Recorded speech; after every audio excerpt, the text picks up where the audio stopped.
So you think the Pixel 10 Pro Fold is just a minor refresh. Think again. Because what Google's done this year flips more than just the screen. It flips the whole foldable game on its head. There are 18 changes. Yep, 18. And while some are tiny enough to miss at first glance, others, they're quietly savage upgrades that could make even Samsung sweat.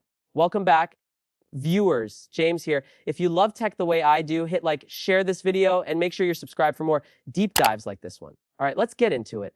Now, when you first look at the Pixel 10 Pro Fold, you might think, wait a minute, haven't I seen this before? And yeah, it does resemble last year's model, but the devil is in the details, and Google's packed a lot of them in here. The first one, dust resistance. This is huge. For the first time ever on a foldable, we're getting full dust and water protection, something that even Samsung's Fold series hasn't cracked. That alone sets a new bar for durability in the foldable space. But it doesn't stop there. Google has added MagSafe style magnetic wireless charging. It snaps into place, lines up perfectly, and makes charging feel way less fiddly, finally. And speaking of satisfying engineering, the hinge, fully redesigned, it's slimmer, smoother, and helps reduce that dreaded crease that everyone pretends not to notice but secretly hates. Oh, and did I mention the colors? Say goodbye to obsidian and porcelain. This time we're getting jade and moonstone. Jade has this classy gold accent vibe going on, and moonstone. Think understated elegance. Sure, it's not a rainbow, but these two shades give the phone just enough personality without screaming for attention.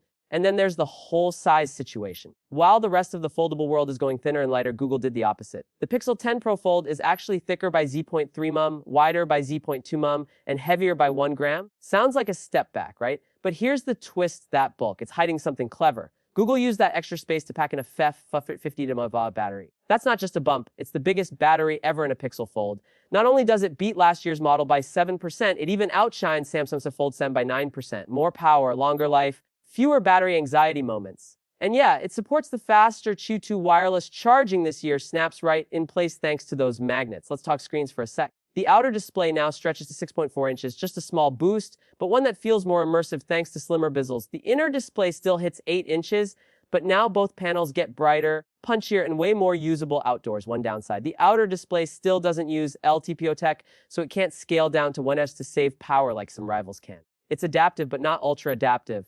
Under the hood, it's all powered by the new Tensor G5 chip. But here's the kicker, it's built by TSMC using the same 30M process you'll find in Apple's latest chips.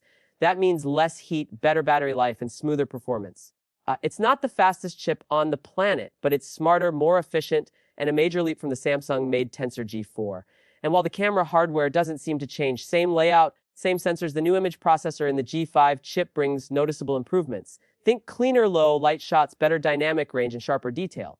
Google's still leaning on computational photography here, and this time it's got the horsepower to really back it up. Another nice surprise, a 1 TB storage option is finally here. No more worrying about space if you shoot a ton of 4K video, plus Bluetooth gets a small upgrade from 5.3 to 5.4 for better stability and future proofing. So what does all this mean? Well, while everyone else is racing to make foldables look thinner, lighter, and more like regular phones, Google's making a bold move in the opposite direction.